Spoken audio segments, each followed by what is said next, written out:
Yeah, that's right. I see the chat. I see y'all rocking. I see y'all coming. Hit that like button as you enter the building. You know what I'm saying? Hit that like button. Show your love. Show your support. You know what I'm saying? This that dope soul. This that new thing. Nobody don't know about it. Hello, Knick family. Welcome to the Knicks Recap and Reaction Show. A lot to talk about, I think. My name is Stephanie, a.k.a. Queen. I'm your host, joined by my co-host, Geoff Klafter from the Happily Ever Klafter Daily Sports Blog. The Knicks are rolling. 5 straight wins. They beat Portland at Madison Square Garden. I believe it was 127-97. The defense is improving. Even if you just look at over the last 5, or even if you want to stretch it out to 10 games, the defense is really improving, and we'll talk about it more during the show, whether this is just a factor of the opponents that we're playing.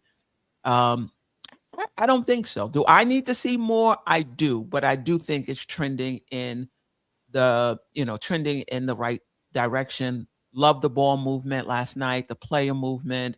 The next 4 games are gonna really let us know who this team is. It's been Jekyll and Hyde all season. We'll get a better sense over the next 4 games, starting Sunday with the Lakers.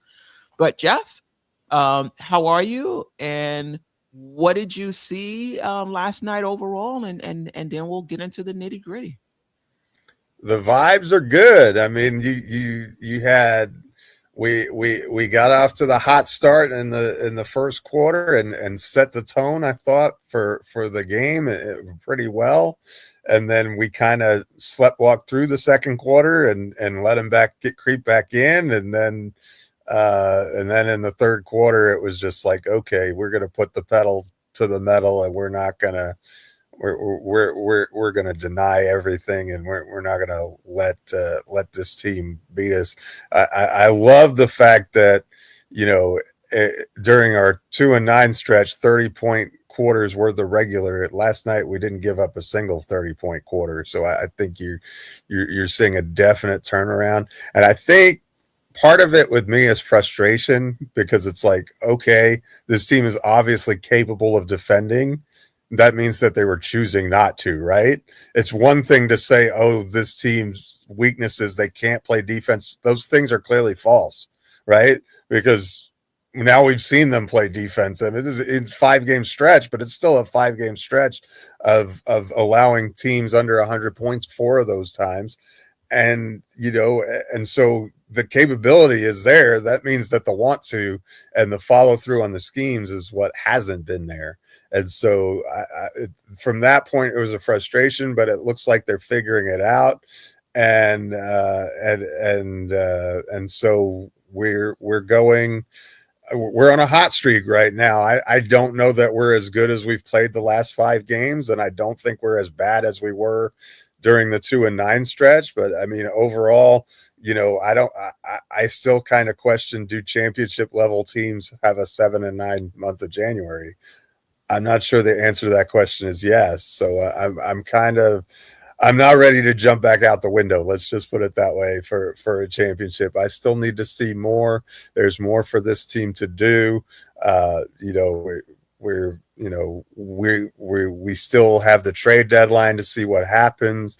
I don't know if those rumors just dissipate into nothingness, or if, with the 5-game winning streak, I don't know if they decide to pump the brakes to the off season. Like, I don't know that the front office maybe has as much urgency when when it looks like they're starting to figure it out. I'm not sure if they have or not yet, completely. So, but very encouraging signs of what we saw last night overall. I'm really happy with how we played. It was a comfortable win. It was, it's nice to have a stress-free fourth quarter, against a team that you're obviously better than, that's injured and is struggling, and you took care of business. And that's what you want to see.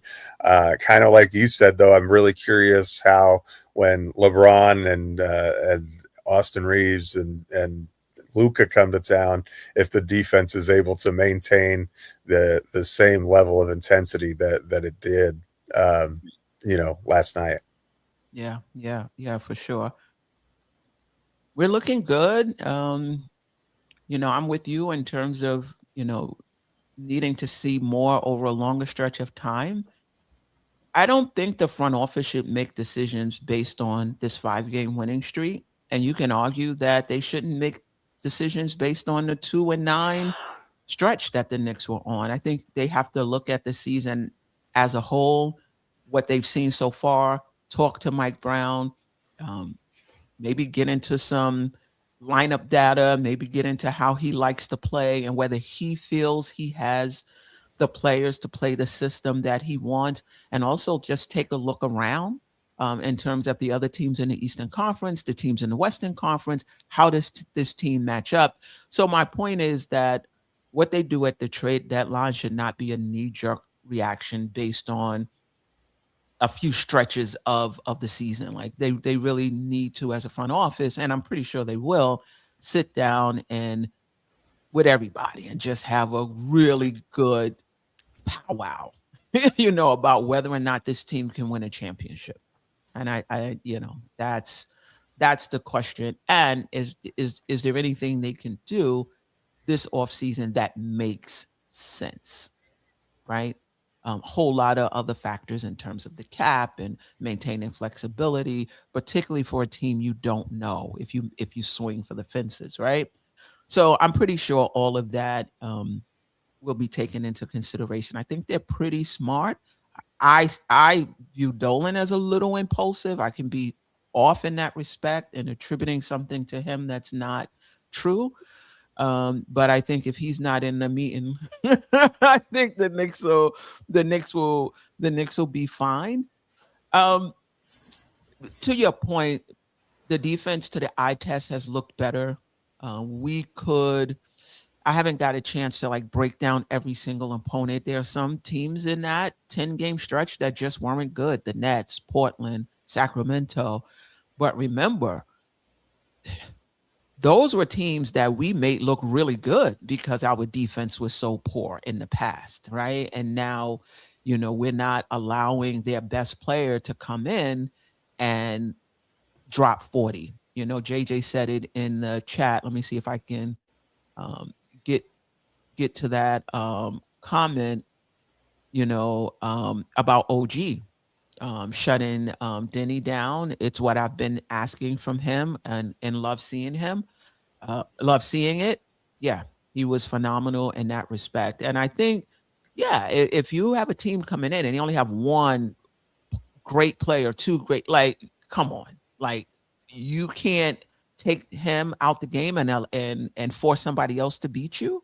So Shaden Sharp did his thing last night, but it wasn't Shaden Sharp, and Denny and some no name that we don't know about. So I think the defense is trending in the right direction. I was telling Geoff before we went on, opponent 3-point percentage is third over the last 10 games. They're holding teams to 33.1% shooting. Now, to get a better sense of that, you would have to go through those 10 teams and just see, were they good 3-point shooting teams anyway, But still, poor 3-point shooting teams would come in and kill us. And opponent field goal percentage over the last 10, 44.1%.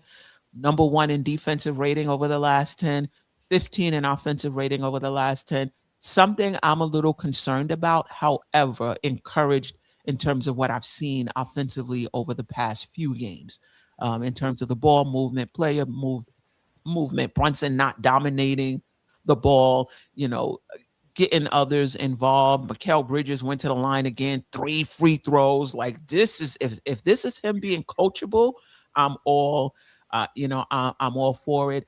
I'm just not one, and I think I'm on a hill by myself here. I'm not one who feels that a top 5 defense and like a 16th or 17th ranked offense is going to get you there. I think in today's NBA, you have to be able to shoot the ball, make shots, have offensive players that can put pressure on the defense, because it's just really hard to just rely on your defense to shut a team down. It needs to be good. Don't get me wrong. We can argue about whether it needs to be top 10, top 12, what have you. but your offense has to be, you got to have a decent offense as well. But I do like the way the defense is trending, because it was just untenable before that, before this current stretch. Geoff, where do you want to go next? Well, I do want to say one other thing about what, to piggyback off of what you were talking about, and a little bit. The first is that the communication defensively is the major change, right? They're talking more, they're active more, but it starts with the talking and being heads up and being alert. And Tumani Kamara, I think is his name, is one of their better scorers, and he had the donut for most of that. He might have hit a late bucket in garbage time, I don't know, but for the when the game was in hand, he didn't do anything. And Denny Avida looked like he was struggling with some physical ailments. He didn't look like himself. He didn't look like the player that we saw when we played them last time in Portland, in my opinion.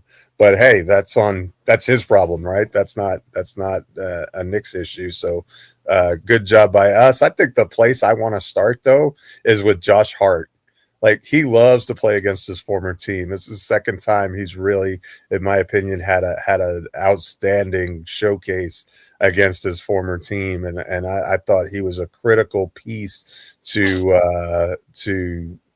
us taking advantage of Portland's defense. I thought he got a lot of open looks last night. I think he could have shot the ball more. Actually, I thought he had 4 or 5 wide open opportunities at the top of the key where I wanted him to shoot, and he kind of deferred and tried to drive instead. But his aggressiveness and his assertiveness helped us out a lot. I think that, he was a big reason why we had 29 assists, which is right there in line. I think it's my guy David Smith is always talking about how good we are, 12-1 or whatever it is, when we have 30 assists or more. Well, we were right at that line again.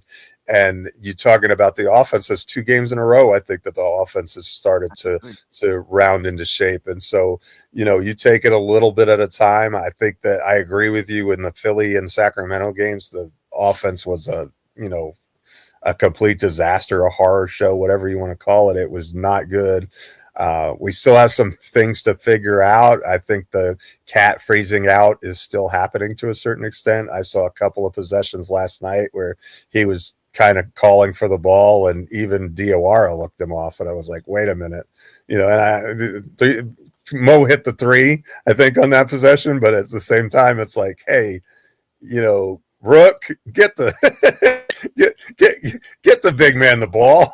And then there was another possession, he was cutting down the lane, he was open, and they missed him too. And maybe those 2 possessions are standing out more than they should, but I feel like we need to do a better job of getting Towns looks in the paint, but looks, period. But he's got to finish some of those looks in the paint, as JJ rightfully pointed out too. So, yeah, great points. I am encouraged, Geoff, by what I've seen from the offense, because if we can get our offense clicking, even if it's not to the level it was to start this season, but it can get clicking and that defense continues to trend up, I would be really, really happy with this, with this team. Again, shout out to DJ Shuttle who joined us. Appreciate you, bro. I will be down in Barbados in August of 2026. DJ Shuttle and a few other DJs will be. What is it? The Soul. Put it in the chat for us. Where you'll be playing. But I'm definitely there for that 4-day resort weekend to see DJ Shuttle and the other DJs do their thing. As far as Cat is concerned, he's always been engaged. He's knocking off the fouls. I think he might have had 1 or 2 last night. He didn't have any the night before. Taking less 3-pointers.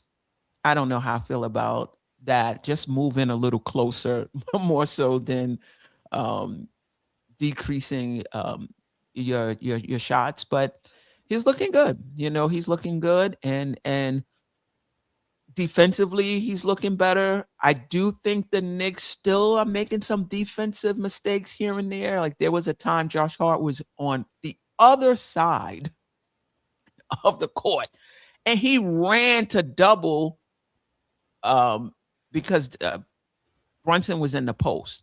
So he ran from the opposite wing to the opposite post to help on a double team and then gave up a 3 at the top of the key. I'm like, that cannot be the rotation. Like it just can't be. So he does that every now and again. But I think we're used to like 1 or 2 boneheaded plays from Josh Hart on either the offensive or defensive defensive end. But he was good last night. And I do want to say about the defense, remember, the last game we were without both Mitch and Deuce in that Raptors game, right? Am I right? Mm-hmm. And then last night we were without Deuce. So just imagine when Deuce gets back, in terms of and Mitch didn't have a great game either. We were without Deuce and Mitch. In other words, I wouldn't say. No, I'm kidding. I wouldn't say that Mitch was the reason our defense was locked down last night. I'm not going to criticize him too much, but I thought that we played great defense because we were solid at the point of attack. Credit Landry Shamet. Credit Mikal Bridges, right? Bridges has done a much better job at the point of attack these last 2 games. And credit to OG Anunoby, who he's back, right? That this is the demon that we're used to on defense. And so I think that, and also credit Brunson and Cat for getting in there and stepping up. I mean, Towns cleaning the glass, 20 rebounds for the second game in a row. That's finishing a possession. That's part of defense, but he's done a much better job, as you said, not fouling, getting in position, using his length and his frame properly on defense. And Mike Brown credited Jalen Brunson's defense. So, I don't think that's lip service. I don't think that he would have, I think he would have just not said anything if he didn't think that Brunson wasn't doing a good job. And so, yeah, very encouraging signs. Did look like we were the team with the gun, and they brought a knife to the fight. So I'm curious to see, as you said, when we're facing these heavyweights the next week, does the defense hold up, or does do cracks in the armor start to show up? And I mean, listen, I don't think any of us are expecting the Knicks to hold those teams under 100 points. Right. It's going to be a mix between the offense and the offense and the defense. So I'm interested to see if the defense holds up against the next slate of games over the next few games. But I'm also looking to see the Knicks offense, because I feel like, the Knicks are top 3 in offensive rating. They're an offensive juggernaut, yada, yada, yada. But when you watch them against these tough teams and they take away that first and second option, the Knicks offense to me grinds to a halt. And so we saw that last night, even like you saw that in the second quarter last night. So that's not, we had 127 points last night, but absolutely 100%. You could tell you're in the field where you help people, because the diagnosis is spot on. Yeah. So I just feel like you could talk about offensive potential, but you got to be able to take advantage of your potential. You got to be able to process the game. And I've talked about this before. You got to be able to dissect what you need. You got to be able to, this is what they're taking away. And this offense is so diverse. We can go here, and we have, players that can do different things. So maybe we're going to go to Cat in the post. Maybe we're going to clear out for Brunson. Maybe we, the mismatches over here with OG in the post, we're going to go like that is just not there for the Knicks. So we could talk about their offensive potential, but I'm really looking at their process offensively, game in and game out. And I'm just not as sold. Not that it can't be a great offense. I'm just not sold on their ability to take advantage of everything they have. And I hope that grows over the course of the season. And I'll be looking at that against these tougher opponents as well. It's easy to look good when you're playing a team that's not taking anything away, and you can get whatever you want, right? So I think we got the Lakers, and then we got, not in any particular order, Detroit, Denver, Boston next week and the Lakers Saturday. So super excited about seeing our Knicks over this stretch. Anything else you want to talk about? It's, I think that the Jordan Clarkson being glued to the bench when everybody else played is a fascinating thing to discuss, in my opinion. Like, he has really fallen out of favor and off the map and into the doghouse. I mean, it's got to be, right? I mean, literally everyone else but Clarkson played, so you kind of wonder if maybe his days in New York are short. With his lack of defense and I guess not providing enough on the offensive end to justify his minutes. Found it really fascinating. And Diawara, wow, Mo D had a big game for limited minutes, but 10 points, really looked good, really up the level of the defense. Big body, who is active and moves his feet, not easy to get around. It has a little bit of a handle. I'm not super impressed with it, but he's not afraid to put the ball on the deck. Biggest stretch of minutes he's had in a while, and he and Kolek were a big part of the win last night. So kudos to the young guys for taking the DNPs but staying ready. Right, exactly. And kudos to Mike Brown too. He mixes it up over the course of a season, right? He'll go 8 if he needs to go 8, and it's kind of like where we are now. If there's no injuries, and you need to tighten it up because you're not playing that well, and he does that, and then you start playing well and maybe loosens it up a little bit, and in the beginning playing different rotations to see what he had, different lineups to see what he had. If there's injuries, if Mitch can't play, maybe I'll go with more Yabo this game. Maybe I'll bring in Huck Porty. McBride is out. I'm not going to increase Clarkson's minute. I'm going to go with I just like the way he tightens it up when it needs to be tightened up, loosens it up when it needs to be loosened up. And because he's played so many lineups, he's very familiar with these players by now. And so when someone is injured, he knows who he wants to go to fill in that spot, because he's seen them. He's seen them not just in tiny minutes, but he has a pretty good sample size on Diawara, right? On Kolek, on Huck Porty, to decide what he wants to do if he needs them situationally, and they just for the most part respond when they're called on.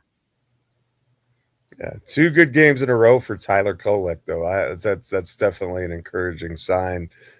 Really playing out of his mind again, back to what he was in that in the Spurs, in that first Spurs game, the Cup game, when he really gave us a big boost and a big lift. So I'm really happy with his play, and I wonder, this is his first real season of getting minutes. I wonder if he kind of hit, we call it the rookie wall, but I know he's a sophomore, but I wonder if he kind of hit the rookie wall a little bit, where he wasn't used to get it, because he only played like 20 some odd games as a rookie, so I'm wondering if maybe that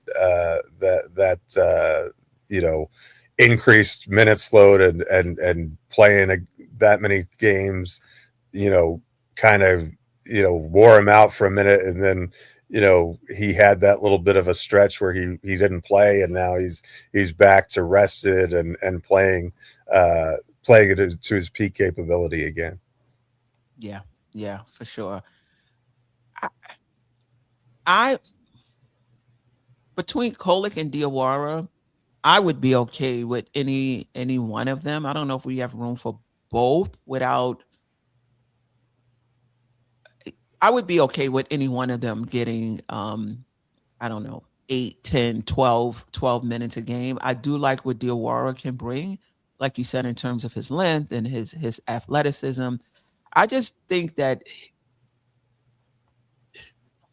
he's very confident, put it that way. And you can't really get on someone for being confident, but I just wish he would just come in and stick to the basics. you know, and I know, and obviously if there's an open shot that presents itself, absolutely you should take it. But if he was somebody like when McCullough comes in and he plays to his strengths and he limits his weaknesses. And if you give him an open shot, he's going to take it. But he comes in with the energy and the hustle and just being where he's. And I could see Diawara being phenomenal in a role like that. But then with him, because he's so confident, you got to live with the other stuff, like what kind of shot was that, and why did you know? So anyway, I'm not gonna go too deeply into it because he's a young player who's confident in himself. You know, we're I'm gonna see. curious what it would look like with he and Diawara and Deuce on the floor at the same time. I think that would be an interesting combination defensively, especially.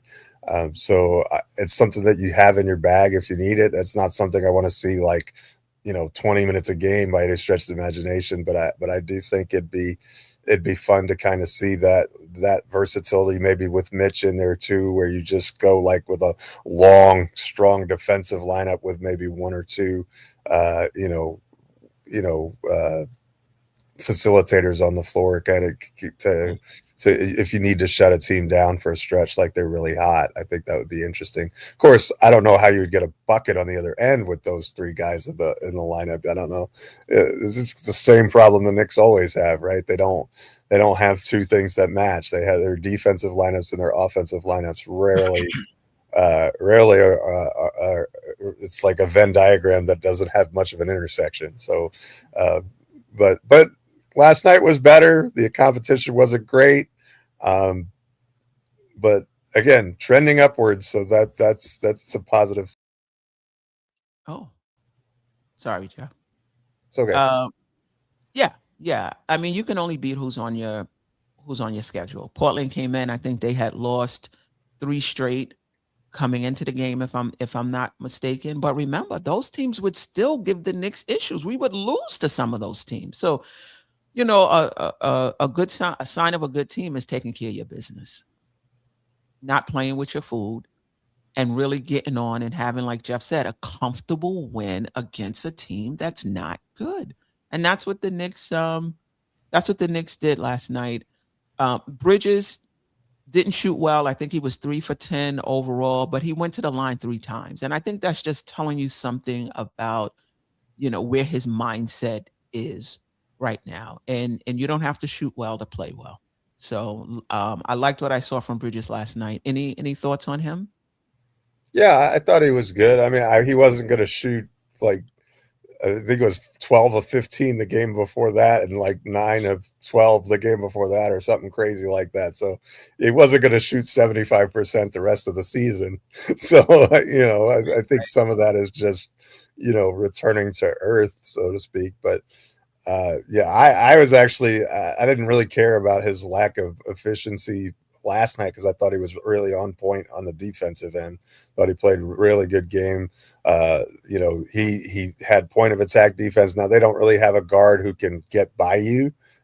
In their lineup right now, a lot of their offense runs through Avdija, and he was clearly, a shell of himself. But Kamari didn't even look like he was on the floor for most of the night. So whoever was on him, and I think it was Bridges most of the time. I'd have to go back and look to be sure. I mean, you have to give credit for that, and good on him. And but again, he and Anunoby are the keys to this team. When those two play really well, this is a really difficult team to stop. When they disappear into the hedges as they do from time to time, we're not a very good team. So they're the X factors, as you say, the keys to getting us going. And Anunoby was terrific last night, and defensively I thought Bridges was good. So when that happens, and you can survive a night where Cat again didn't shoot the ball well, but phenomenal on the rebounding end, and Deuce wasn't there. So that's the thing. We could play defense even without Deuce's defense. We've seen it the last 2 games. So, it's got to continue. You can't be that's something that you have to bring your lunch pail every night and do. That can't be an optional, oh, we're feeling good, or the emotions are good, everything's kumbaya, so we're going to play defense. Get out there and play defense the way that you're capable of. Make it a habit. Make it something that is the staple and identity of your team. And if defense is the identity of your team, you're always going to be in games because you could always get stops. When offense is the identity of your team and you're not shooting well, there's nothing else you could fall back on and rely on. Yeah. Yeah. And I don't think we're going to be a top 5 defense like we've been the last, but to me, the sweet spot is 8-8. If we can be a top 8 offense and a top 8 defense, I think that's enough.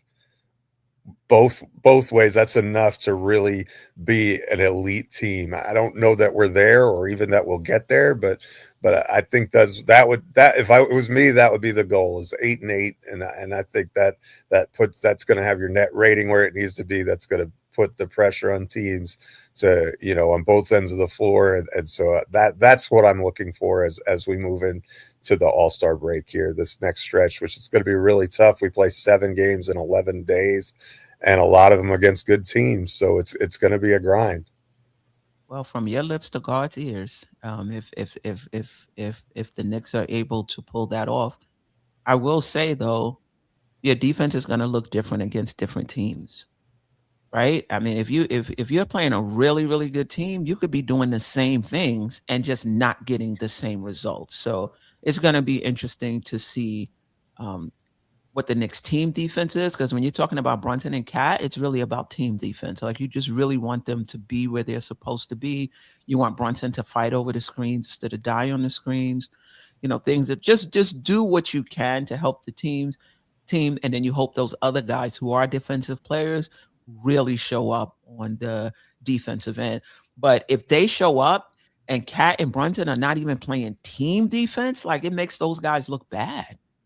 Like, you got to be where you're supposed to be. That gives them an opportunity to recover if they're picked off, So let's see how it goes. We're going to play really, really good teams. So we're going to get a really good sense of what the Knicks defense is. And let's not be disappointed if they don't hold those guys to those teams to under 100 points, right? I think you have to just kind of watch not just look at the score itself, but just kind of watch the game and just see, But I thought the defense was good against Philly, and we gave up like 109. So if it's kind of one of those things you can tell you're seeing it when you're looking at it. It's like we'll be able to tell if they're just Matador, or the effort and the grind and everything is there. I think that Mike Brown said in the post game that we got every single one of the 50-50 balls last night against Portland. And that's maximum effort. That's defense. That's really what you're talking about when you can dominate those loose balls, and that means you're playing harder than the opponent. You want it more.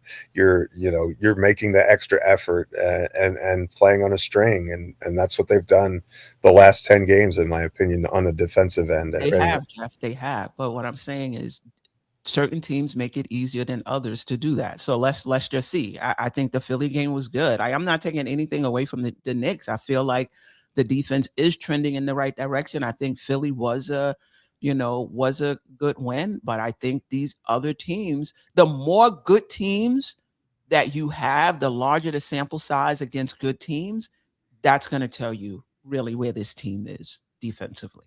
And so we shall. We shall see. But it's looking good.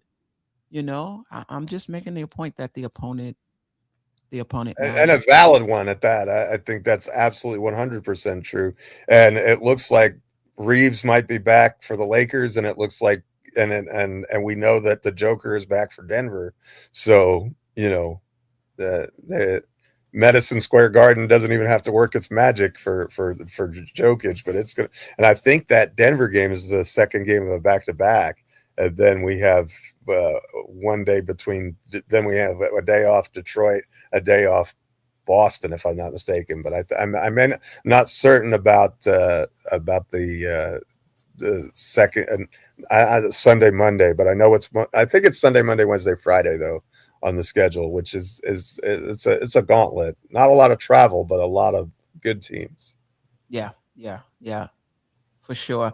The Knicks shot well last night, despite Bridges, Brunson, and Shamet not shooting well. 48.5% overall, 42.2% from three.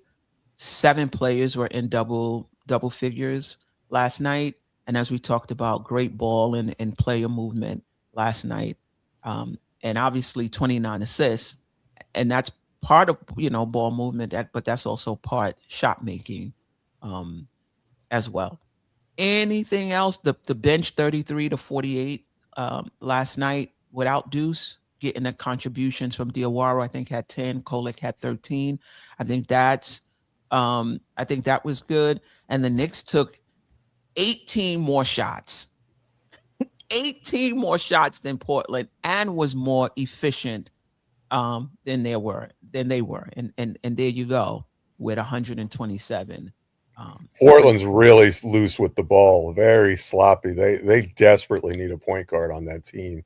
They gave the ball away a ton, like, and unforced. It's just like, it's almost like they were playing for New York. Some of those passes, I was like, and we needed them too. I made a mental note of it. There was one sequence where we stole the ball and Brunson couldn't decide if he was going to dunk it or lay it up, and he blew the layup. And then they came back down and hit a 3, and it cut the lead. It was a 5-point swing, and it cut the lead down to like 12 or 10 or 12 or something like that, maybe 13. But and I was like, is that going to be the play or the sequence that gets Portland back in? And then they were like, nah, we're not gonna fight anymore. We're done. And they just rolled over like dogs. So I was glad about that. But there were sequences last night, even in the win, even in a blowout win, where you're like, ooh, that wasn't great. Okay. All right. Let's get to the chat, starting with the super chat. Hold on, let me make my screen bigger. Even with the glasses, I tell you. Hakeem the Dream, 3298. Appreciate the generous super chat. Appreciate you rocking with us as well. The Knicks won't win a championship because Brunson and Towns are 2 of the worst defenders in the NBA. Brunson is a bigger liability than Cat and gets even more exposed against good teams. Yeah, listen, in the playoffs, they're going to put Brunson in a lot of action. It's one thing in the regular season. It's another thing in the playoffs, where teams really get to dial in on their, in their strategy. And I think that's part of what the Knicks have to think about right now. Do we feel like the way our defense is, that even with Cat and Brunson, even in the playoffs, if they target him, I think the way we're playing now, we can deal with that. That's the question that's on the table for the front office. Anything to add, Jeff? Well, and Brunson and Cat were on the floor against Detroit. They were on the floor against Boston. And, we won both of those series, and that was in the playoffs. So, we do have some sample size of the Knicks being able to survive their atrocious defense in a postseason atmosphere. Is it ideal? Maybe not, but the personnel is not changed to the point where we don't have similar players last year that can't do similar things. I think that Detroit poses extra problems this year than they have in the past. But look, if the communication on defense stays good, I think they have the capability to be all right. And you get, defense is different when you have to play the same opponent, 7 times or 4 times or whatever it is. In other words, teams, when you get to plays, they run the same actions. You're more familiar with their stuff. That's easy. You can focus and counter on specific things in a way that you can't when you're playing, the Nuggets one night and the Sixers the other night. Those teams attack completely differently. So it's not the same thing as saying, okay, we know we're going to have to deal with Jaylen Brown and Derek White. So, you know, let's key in and focus on what they do well. I think that's a little bit different situation than the night to night grind of the regular season. And we weren't outstanding defensively last year in the postseason, but I think that we've shown that we can do enough to win games in the postseason. And so, you know, whether we win enough to get where we want to go, that's a different question. I'm not sold that we can do that, but I don't think you can just lazily say, and I'm not accusing you of this, but of being lazy, but I'm saying I don't think we can just blanketly say that this team can't defend and write them off for that, because we've seen that they can. Yeah. I'm in the middle, Geoff. I'm in the middle, because you talk about a good defense. We could talk about communication. It is important. We could talk about effort. That is important also. But execution and personnel matters too. So it's going to be interesting to see. I do agree with you. I do think the Knicks ratcheted up the defense in the playoffs, particularly Cat, in terms of his rotations and being where he was supposed to be. But there were also times when, whether on the pick and roll, where Cat was just hit or miss, but I thought he was better in his effort, and I thought he was better in his rotations in the playoffs. It's going to be interesting, because personnel does matter, but communication helps. Having more effort helps, and having more, you brought this up earlier, buying into the system and that wanting to matters. And the lineup versatility helps too. And the lineup versatility, and that's on Mike Brown. Correct. That is correct. All right. Let's see what else we have. JJ, rocking with us. Appreciate you. Only negative I have was Brown had starters in the game up 30 with like 4 minutes left. Very Tibbs-like. Yeah, I thought that too. Also, JJ, Cat, great on the boards again. I just don't know why he keeps missing so many bunnies. Too many misses nowadays right at the rim. And not just that. Any little blow of the wind, the ball comes flying out of his hand. I'm like, I mean, I get it. They're swiping down and what have you. I just, can you grip it? You know what I mean? Couldn't grip it. There's any little thing, the ball has to come rolling out off the court. That is very frustrating. He's underneath the basket, and somebody just, it's a tap to me, but he could be getting mauled down there. And the ball comes flying out. Like, that is really, really frustrating for me. East Blue Drew, and why does when Kolek comes in, our guys just get extra energy? It's starting to remind me of IQ. Okay. Not sure he's the defender that IQ was, but okay. From a playmaking standpoint, I can kind of see where you're coming from. Mm-hmm. Jamrock always. Can we just get back to the defensive rating we were at 20 games ago? About 112. That's a top 10 defense. I hope so. It's about where we are again, isn't it? I mean, I think that's this last stretch has really elevated us close to that, if not there. So yes, we can. I still want to see some of this defense against better teams. Well, amen. You will have your wish. Yeah, we may not see it, but they're going to have a chance at any rate. He may not get his wish. He wants to see the defense. I don't know if it's going to be there or not. But I mean, and different teams are going to pose different challenges, right? With LeBron and Luka, you got two ball dominant guys who can also see the floor. So the Knicks, and can pick apart any over rotation. So which we love to do. Yeah, which we love to do. Each team is going, though I think we've been a bit more disciplined, but not 100% for sure. That goes back to the communication, though. When you're talking properly, you're like, no, I don't need help, or I do need help. You know what I mean? Listening to those things and getting to the right spot. That's all about communication. So I find that fascinating that the Knicks kind of spoke that out loud, what we've been kind of seeing all along. Yes. Great point, Geoff.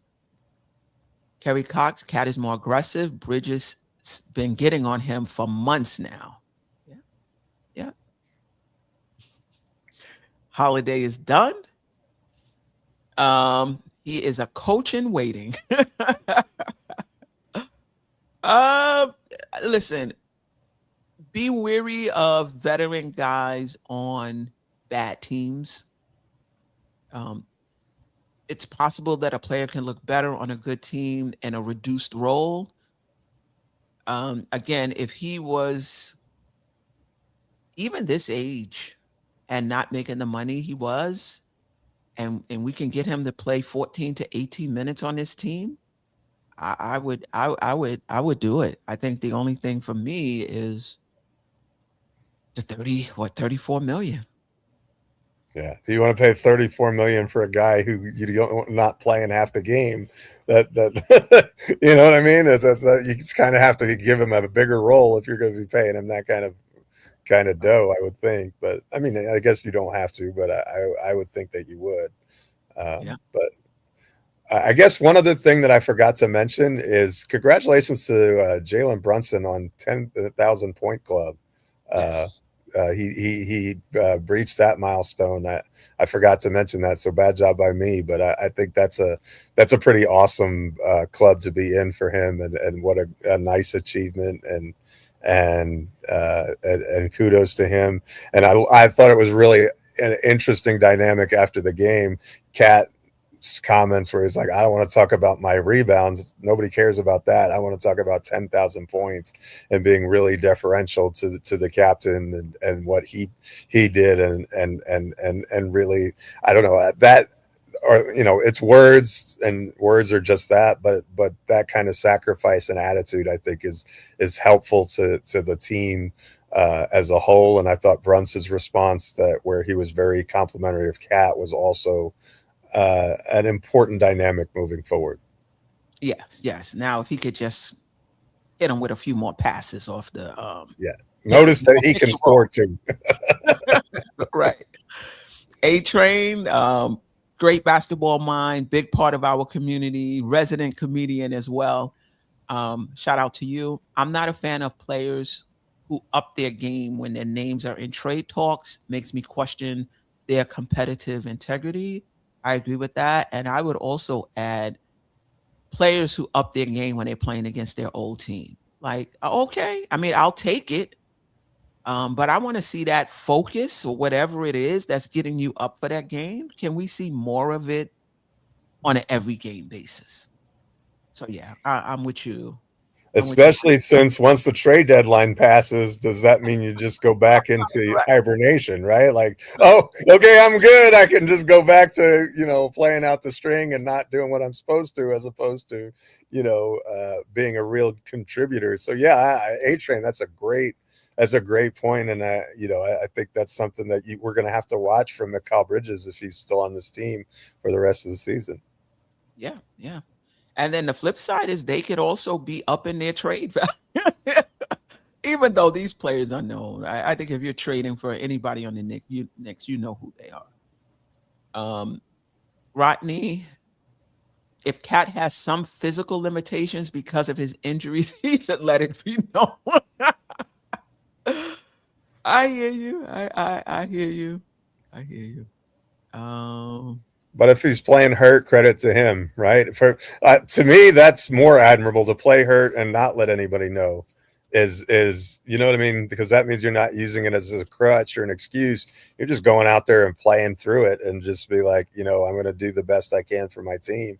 In my opinion, I'd rather that than say, oh, my thumb hurts, oh, my back, oh, you know, I don't make the excuses. If you're good enough to play, you're good enough to play, and if you're not, you're not.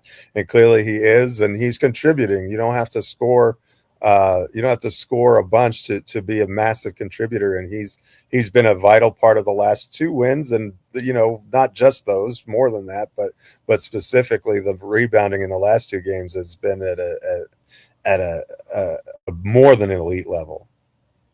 Yeah, for sure.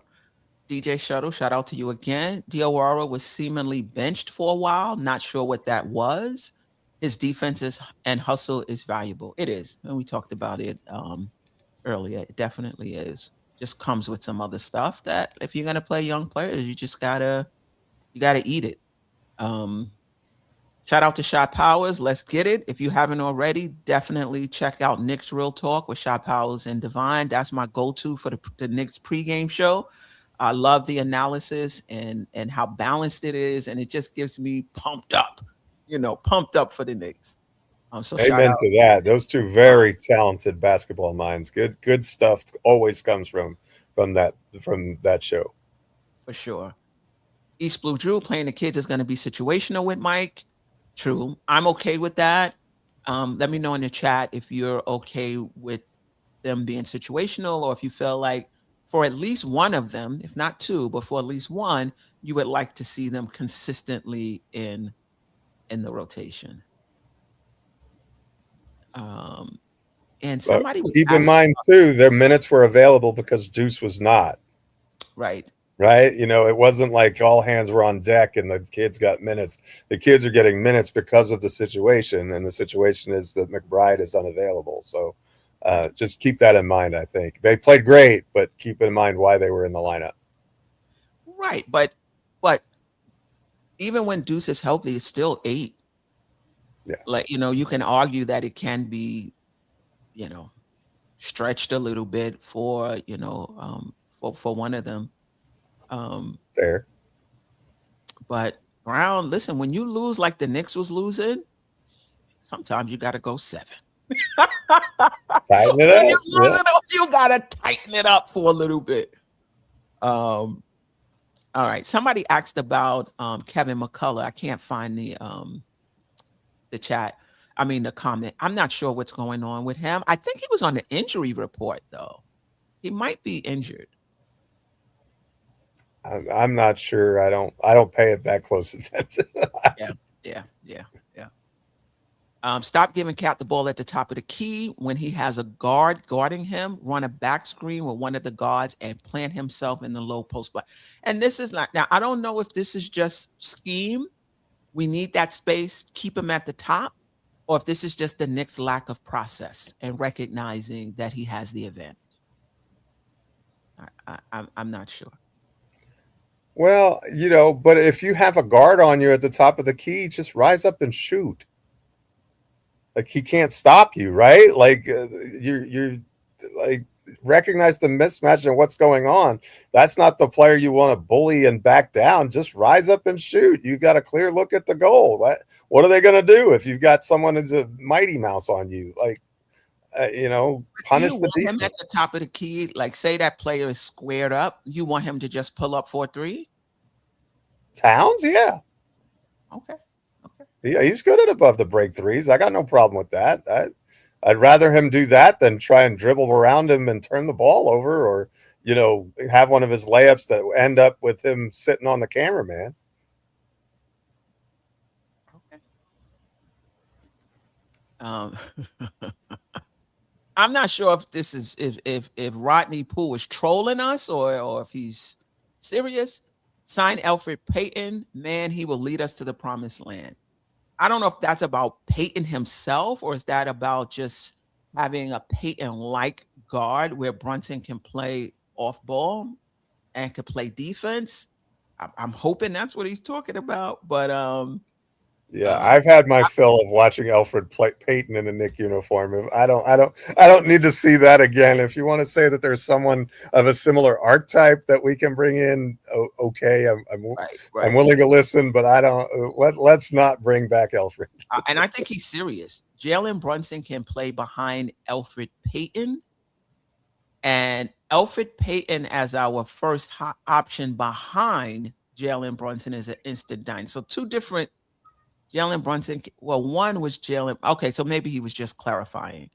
Yeah. Anyway, listen, that comment is an indication of how we accept all opinions here on this show, right? Whatever you have to say about the Knicks, whether we agree or disagree, if we can, we're going to do our best to get to it. Elfrid Payton, wherever he is, blessed and stay in place. Two Knicks chicks, nice 5-game win streak, but the next 4, LA, Denver, Detroit, and Boston games will be a challenge. Is the Joker is still out, right? No, he's came back last. He'll be there. Madison Square Garden. How long has he been back? He's been back for a while. One game. I think the last game he needed that win over the Clippers. He had to get there. Reeves is the one who's waited just till the Knick game. He'll be active on Sunday, but he hasn't played in a month of Sundays. So lucky us. But you know what? Just we have enough talent to beat whoever. We just have to do our things, and I think we're okay. We just don't always do that. Yeah. Darkosaurus Rex, and he on here David Smith mini when it comes to the to the young guys. Play them kids, get them wins. Definitely hear you. Jamrock always about Drew Holiday. Would you trade Mikal to Portland? Do you think that's smart as a fan base? That would be a massive downgrade. Yeah. I would say about any of these trades, I wouldn't think player for player. I would think what it brings to the team overall. And obviously I'm not in favor of Drew only because of the age and the money. Early in the season, I would say Bridges was near untouchable. I don't know who Bridges is. I just don't. And I don't think you make that trade unless you're getting Giannis also. I don't think they're just getting that would be a strange thing to just, and it would be a misuse of resources to in my opinion to get Holiday in hopes of getting Giannis. I think it only happens if you are sure that other pieces of the puzzle is coming, and it kind of, but then you're reshaping your entire roster. So I don't know if they want to do that either. But again, I would be shocked if it was just the Drew Holiday deal and nothing else. That would I would question that. I wouldn't even do it unless it's a 3-team. I wouldn't even we're going to do this first and then we're going to do. If it's not a 3-team trade where I'm guaranteed to get Giannis, I'm not doing it because things can fall through. Things can fall through the cracks. But to my point, if the Knicks can get better by moving off of Bridges, and it makes financial sense and it makes the team better, do it. Drew Holiday for him straight up, I don't think that does. Charles Turner, I believe that's the third. They need reinforcements if we don't trade for Giannis. So still thinking, if I'm hearing you correctly, that we still need to make some moves around the edges. Okay. Great tape debate, Geoff from Detroit Pistons fan, dropping by. I think his brother or cousin is a Knicks fan. Appreciate you dropping by. Geoff, I hope the Knicks just get a little more physical. My Pistons beat up on Curry, Draymond. Horrors knowing age can be a factor sometimes. Yeah. I can attest to the age being horrors, but the age being a factor sometimes. Queen and I were talking about that before we got on the show, but I too would like to see the Knicks be a little more physical, but I'm not sure that's in their DNA. I don't think this Knicks team particularly likes to be very physical. I don't think that's Bridges certainly doesn't, and I don't think that's really OG's forte either. And Cat is not that either. So, Robinson is an excellent defender, but I don't know that he's super physical either. He can play physical and it doesn't bother him, but I don't think if you were listing his number one traits, if you would just put physicality at the top of the list or not. So I'm not sure we have the personnel to be really physical, and I don't think we would get the whistle to be really physical. I mean, did you see what Minnesota was able to do to SGA and the Thunder the other night? Like, I didn't see it. DiVincenzo was slapping SGA around, not getting a call, and Anthony Edwards had a similar experience. I was like, wow, I wish we got to defend like that, literally just pushing and slapping and hitting. I was like, man, I want to be able to defend like that. In the playoffs, though, the Knicks upped their defense. I think playing against Detroit in the first round helped, and they somewhat maintained that throughout. And I think in the playoffs, the whistle, the refs kind of swallow the whistle a little bit. I agree, we're not a super physical team, but hopefully we'll pick that up in the playoffs. Jamrock always, Brunson is in the 1 percentile defensively. Okay. OG Curry Talk TV. Knicks won the last 5 games because of Brunson's defense. So we have some different opinions on Brunson's defense. There's Brunson's defense overall, and then there's Brunson's defense of late. And I think you have to separate the two. I think he's been better of late. Since the Dallas game when we got boat raced, then he kind of talked to the guys on the bench like, this is ridiculous. Like, guys, we have to show some professional pride, and they have, to their credit, since that point they really have. Yeah. Nick Yak, appreciate you. Kolick 36% threes. Now is huge. Yeah, you got to respect him when he's out there. 38 would be better, but yeah, 36 is playable.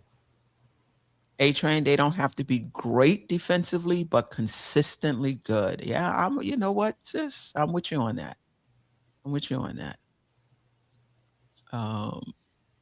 Let's see. I think. Okay, about Cat not having any. I don't know if Cat ever have lift. Do you think Cat is like, does he look more stiff than usual, less fluid than usual, less lift than usual to you? It really doesn't to me. It looks like he's getting the same shot diet that he always was, and it looks like he's shooting the same shots he always has. It just looks like they're not going in.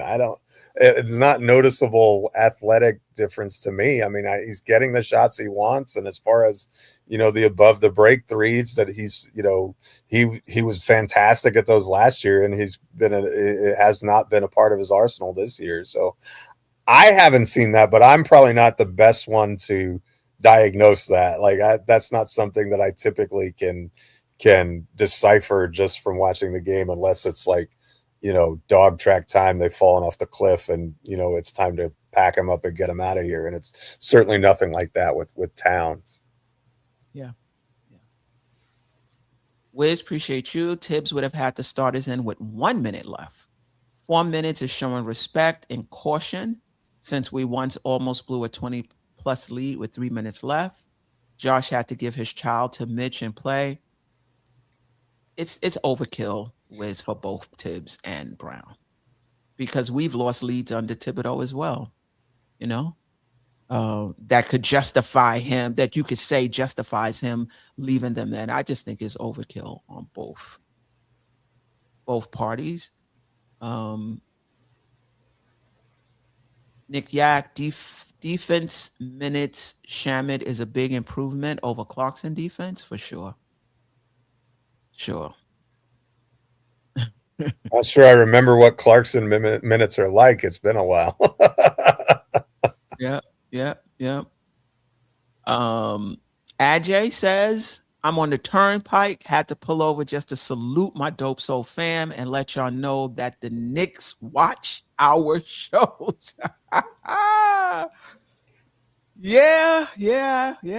I hope they do, man. I hope they do. If that's the case, the defense is going to get even better. The offense is going to improve. Cat is going to be more involved. Yeah. Okay. Thank you. We go to Sherwin for measurements. and we go to We do. Dopesaurus Rex on the availability of our young guys. It's good to have people to go to. We have, every team needs go-to guys, and we've got Sherwin and Dorkosaurus. That's what makes the team work, baby. That's the oil that keeps the engine running. So collective, right here. Shout out to the collective right there. You guys are awesome. Kevin McCullough Jr. is out with a calf injury. All right, all right. So he's baby Giannis. Kim Doc in the house. Appreciate you, sis. 5 in a row playing for each other. Absolutely. You could definitely see a turn, like Geoff said, in the communication and just the body language. And seems like we've turned the corner. Wow, I didn't know this. Paul George suspended 25 games for violating the anti-drug policy. Wow. Okay. And it didn't look like it was helping his game much because I haven't seen it having much effect on the court. But that may be a blessing in disguise for the Sixers. I don't know, but that's a shame. Paul George was a really good player once upon a time. Yeah, and they're still better with him than without him. Yabusele for Dalen Terry, best upgrade for us. Yeah, I like Dalen Terry. Why did they do that though? Why are they giving? Right. I don't know. I don't know if the story is real, but I trust Kim Dot. A-Train, Geoff, I agree. I see Geoff. Geoff don't star no other comments in the chat unless it's praising him in his comments. I'm starting to notice, Geoff. Yeah, that's it. You got me. Geoff, I agree. Why bring the ball down low to the advantage of the smaller guard defender when you can rise up and shoot over him? That's true. That's true. And you could do that in whether he's at the top of the key or whether he's in the post. Even when he's in the post, I'm like, why are you banging around? You got touch and height. Turn around and shoot it. Wiz, I met Kolik's high school friend and neighbor who said she would have him listen in. So let's make sure we let him know how much Knick fans love him, especially Darkosaurus. Well, if he listened in today, he got his praise. He's been playing well the past 2 games. Overall on the season, ups and downs, which you can expect from young guys.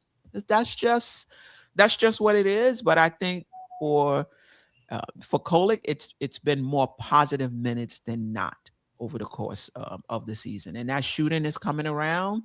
His defense is better than advertised. So yeah, shout out to him. The Paul George story flashed on ESPN. Sis letting you know it's legit. All right. R.I.P. Retire in peace. Amen.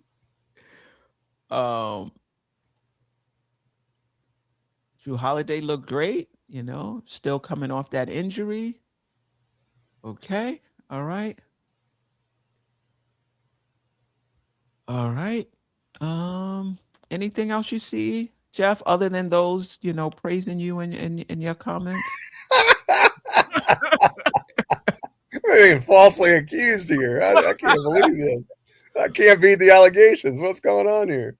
Did DJ Shuttle post the Barbados link? DJ Shuttle, if you I'll get it for the next time. But DJ Shuttle, if you still around, and you can get that link in quickly before we go off, I'll definitely post it. If not, I'll post it on the next show. Looking forward to that that week, that 40-day weekend in August. And that's pre-season. That's before the season, so ain't no worries about. Right. I hear you. All right. Wiz, we get it. Tibbs wasn't your favorite guy, and every time you get an opportunity to hype up Mike Brown, you're gonna hype up Mike Brown. I hear you. He took it to Tibbs. He took it to the 2-minute mark. Tibbs never took it to any mark. There's a slight difference. Okay, I get you. He's still my guy. All right. Any last words? No, I missed this. Just that this is crazy. I love it's like an all-star cast in the chat. We had two Knicks chicks. We had DJ Shuttle and Jerrell was in the house, and as long as the pulled over. Yeah. Yeah, for sure. But did he pull over and hit the like button? That's what we need to know. He pulled over, made a comment, but did you hit that like, AJ? We're watching you, bro. We're watching you. Right. No, but thank y'all for spending your Saturday morning with us and taking the time, and you make it better. And even the cat wants to be on the show. So, but thanks as always, Steph. We went a little bit later because of work, but good to have everybody here, and good to be back on the winning track. These shows are a lot easier when we winning. That's a fact. I appreciate you, Geoff, as always. Me and Ajay, I'll check with him, but we should do the Monday preview show. Anybody who wants to join, get an opportunity with these 3 games coming up next week: Denver, Detroit, Boston, kind of where they are now statistically, narrative wise, what's going on around them. And just kind of talk about what we want to see from the Knicks. I find when I do those shows, because a lot of research goes into those shows, it really helps me assess the Knicks. Because if you know you're playing a team that's just a juggernaut from the 3-point line, and then the Knicks hold them to, 30%, you're like, whoa, or even 5% below. So just getting a sense of who the other team is just really does help with the analysis. So we're going to do that show Monday. We'll talk matchups. We'll talk a lot of things. It should be a lot of fun, particularly with this week coming up. All right. Appreciate everybody in the chat. Appreciate the replay gang. As always, 2 Knick chicks was with us. Kim, Doc, A-Train. Shout out to Sis, man. That joined us. And if I missed any, I don't think I missed anybody this show. But I appreciate you. Latoria B usually rocks with us as well. I definitely appreciate that. Pam Willis sometimes will drop in. I appreciate everybody who drops in, but I do want to acknowledge the sisters that Wonder Woman always here. Wonder Woman, Geraldine, MacGyver, as well. We got a lot of women who are silent listeners, as well, who may not comment in the chat, may not even comment in the replay game, but they do listen in the background. Shout out to all our silent listeners, by the way. Anyway, until next time, family, appreciate you. Sister, you're one of a kind. Yes. Oh, sister, it's time you That's shine. DopeSoul. Where you at? Where you at? DopeSoul. Where you at? Where you at? DopeSoul. What? DopeSoul. What? You're